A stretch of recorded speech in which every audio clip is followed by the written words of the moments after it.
El Salvador, 17 de diciembre de 2025. Hoy vamos a examinar dos caras de la misma moneda. Por un lado, dos reformas constitucionales de gran calado que buscan rediseñar la estructura del poder, afectan al Tribunal Supremo Electoral y a la financiación del órgano judicial. Y por otro, nos meteremos en el engranaje diario del Estado, esa maquinaria que nunca para, desde el nombramiento de embajadores o la legalización de iglesias, hasta la tarifa por los servicios de un marino y los edictos que marcan, pues, el final de una búsqueda o el principio de una herencia. Es un recorrido por las dos velocidades del poder. Vale. Empecemos por arriba, por los cambios que reescriben las reglas del juego. La primera reforma, el decreto 481, apunta directamente al corazón del sistema electoral, al artículo 208 de la Constitución. El cambio, parece simple en la superficie. Los magistrados del Tribunal Supremo Electoral ya no durarán 5 años en su cargo, sino 6. Un año más. Un año que puede cambiar muchas cosas, sí. Pero lo realmente revelador no es solo el año extra. Es el cómo y el por qué que se esconden en la letra pequeña. La reforma incluye una disposición transitoria que es en la práctica un reseteo. Los magistrados actuales, cuyo mandato debía terminar en julio de 2029, pues verán su periodo acortado. Terminará en julio de 2027. ¿Y cuál es la justificación oficial para este recorte y luego la ampliación? La justificación es lograr una sincronía temporal con el periodo del presidente y vicepresidente de la República. La idea, sobre el papel, es que los ciclos de la máxima autoridad electoral y la máxima autoridad ejecutiva coincidan. Y esto, inevitablemente, abre un debate fundamental sobre la independencia de los órganos de control. Claro. ¿Es mejor que estén sincronizados con el poder político de turno? ¿O, por el contrario, que sus ciclos estén desfasados, precisamente para garantizar una mayor distancia y autonomía? Claro, porque uno podría argumentar que la sincronía facilita la gobernabilidad, la coordinación, pero otro podría haber un riesgo, que el gobierno que llega tenga la capacidad de nombrar o influir en el árbitro electoral que supervisará las siguientes elecciones, incluidas las suyas propias si buscan la reelección. Se desdibuja la línea entre el jugador y el árbitro. Exactamente. La tradición en muchas democracias busca precisamente el desfase. Se nombran jueces o contralores con mandatos largos, no coincidentes, para que trasciendan a un solo gobierno, actuando como un contrapeso institucional a largo plazo. Al alinear los mandatos, pues, se corre el riesgo de politizar el nombramiento y de que el órgano electoral sea percibido como más afín al ejecutivo que lo designó. Es una cuestión de arquitectura institucional, pero con consecuencias muy prácticas. De acuerdo. Eso deja el tablero electoral reconfigurado. Pero si esa reforma es un ajuste en las reglas del juego. La siguiente, el decreto 482, va directa al bolsillo de uno de los 3 poderes del Estado. Y ya sabemos que quien controla el dinero, bueno, controla mucho más. Sin duda. Este cambio es, si cabe, más sutil pero potencialmente más profundo. Se modifica el artículo 172 de la Constitución, que es el que garantiza la financiación del órgano judicial. La fórmula anterior era matemática, blindada. Decía que el Poder Judicial recibiría una asignación no inferior al 6% de los ingresos corrientes del presupuesto del Estado. Era un suelo, una garantía de autonomía financiera. Un porcentaje fijo, claro, que impedía que, en un mal año o por presiones políticas, se pudiera ahogar económicamente a la justicia. ¿Y qué tenemos ahora? Ahora, la fórmula desaparece. La nueva redacción establece que el órgano judicial dispondrá anualmente de una asignación según las necesidades razonables que dicha institución presente. Y la palabra clave, por supuesto, es razonables. Espera un momento. Jugando a la abogada del diablo, ¿no podría argumentarse que esta es una medida de eficiencia? Quizás ese 6% era una cifra arbitraria, un corsé que generaba despilfarro y ahora se ajustará el presupuesto a lo que realmente se necesita cada año, más flexible, más moderno. Es el argumento de la eficiencia, sí, y es el que siempre se utiliza en estos casos. Pero si conectamos esto con el panorama general de la separación de poderes, el cambio es una jugada de manual. Al eliminar una barrera de protección presupuestaria objetiva, como es un porcentaje, y sustituirla por un criterio subjetivo, como son las necesidades razonables, se obliga al Poder Judicial a negociar anualmente su financiación con el Poder Ejecutivo y el Legislativo. Lo que lo coloca en una posición de dependencia. Cada año tiene que ir, por así decirlo, a pedir su asignación y a justificar por qué es razonable. Exacto. Y esa negociación puede ser una herramienta de presión muy potente. La pregunta clave no es si el Poder Judicial recibirá dinero, que lo recibirá, sino qué condiciones implícitas o explícitas vendrán con él. Se aprobará un presupuesto generoso si los fallos judiciales son favorables al gobierno. Se recortará si son adversos. Introduce una variable de incertidumbre en el corazón de la independencia judicial. La autonomía financiera es la base material de la autonomía funcional. Es fascinante. Así que, mientras estas placas tectónicas del poder estatal se reajustan en la Constitución, la vida en la superficie sigue como si nada. La maquinaria administrativa no solo no se detiene, sino que avanza con una normalidad casi burocrática. Y es en ese contraste donde vemos cómo funciona realmente el día a día del poder. Totalmente. Es como si hubiera dos velocidades. En la vía rápida se debate el futuro de la justicia. En la vía lenta, el Ministerio de Relaciones Exteriores sigue con su trabajo, publicando acuerdos que reconocen a nuevos embajadores. Y la lista es un pequeño mapa de las relaciones del país. Sí. Vemos llegar a Ricarda Torriani como embajadora de Suiza, a Julio César Duarte Van Humbeck de Paraguay, a Bimol Baja Ruxakiati del Reino de Tailandia, a Thomas Hartz de la República Checa, a Sarah Jane Ireland de Nueva Zelanda.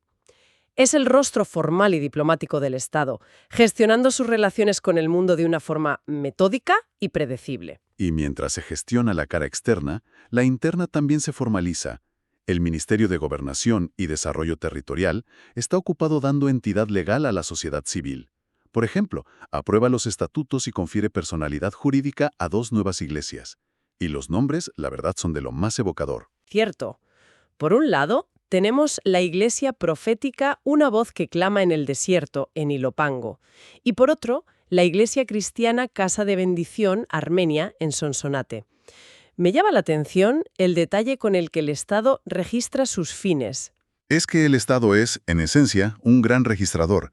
Anota que son apolíticas, no lucrativas, y que sus objetivos son predicar la palabra de Dios o instruir a sus miembros para que sean personas de bien.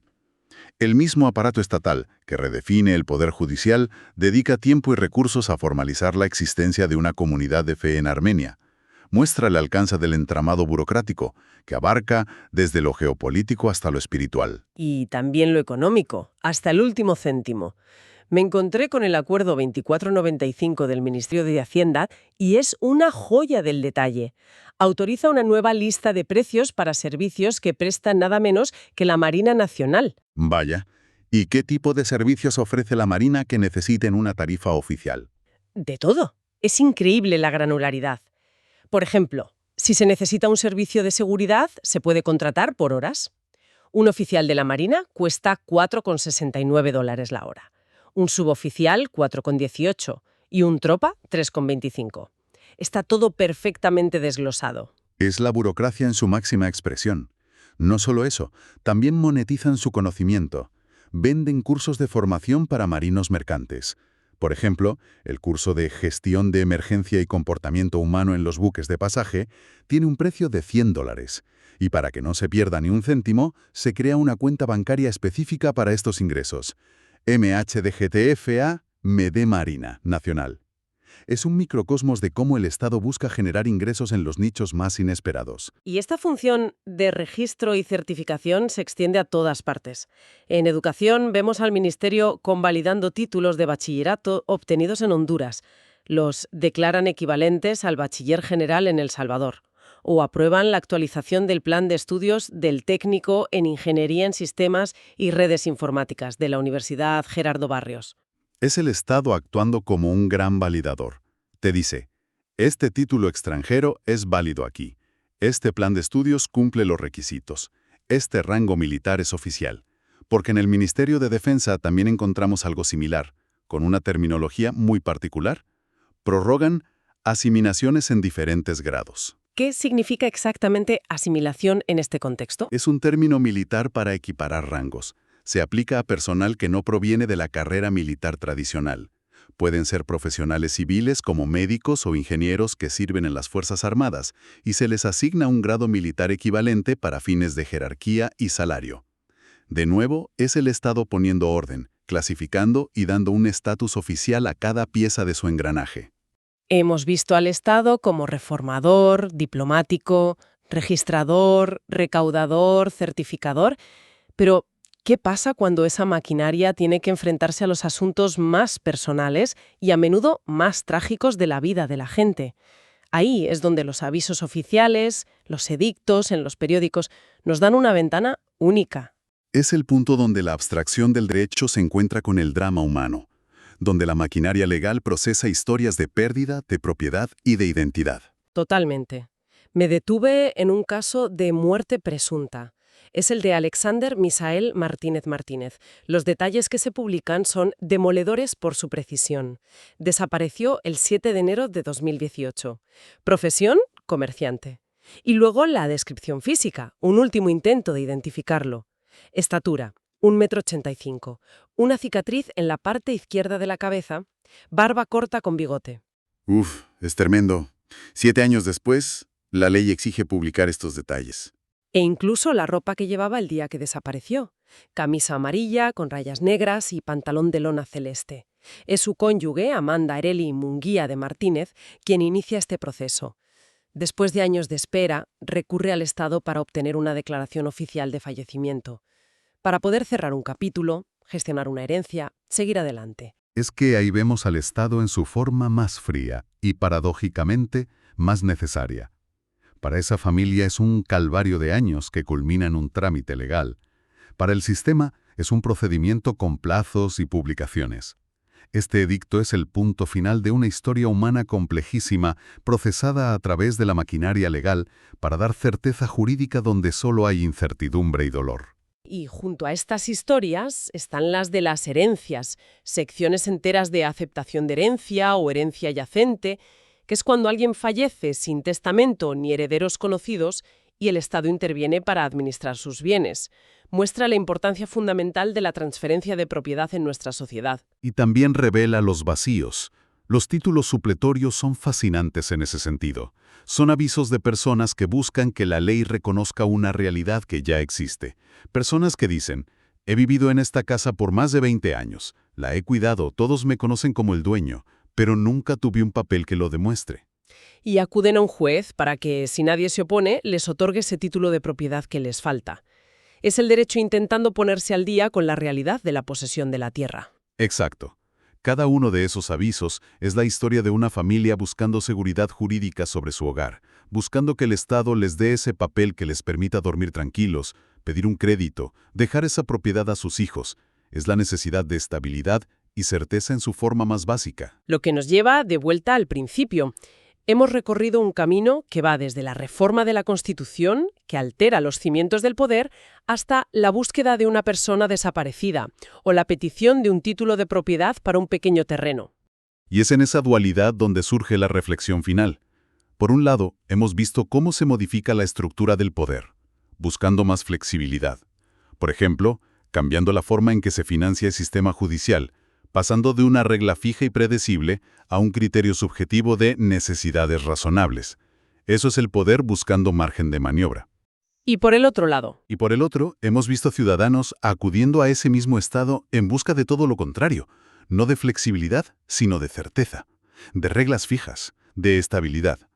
Buscan un certificado de defunción para poder seguir adelante, un título de propiedad que garantice su patrimonio, el reconocimiento de sus asociaciones.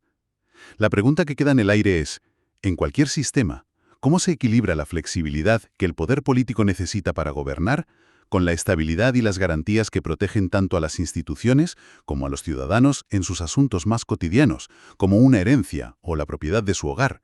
Porque, al final, las grandes reformas de la estructura del poder se miden por cómo afectan a esa búsqueda de certeza en el día a día.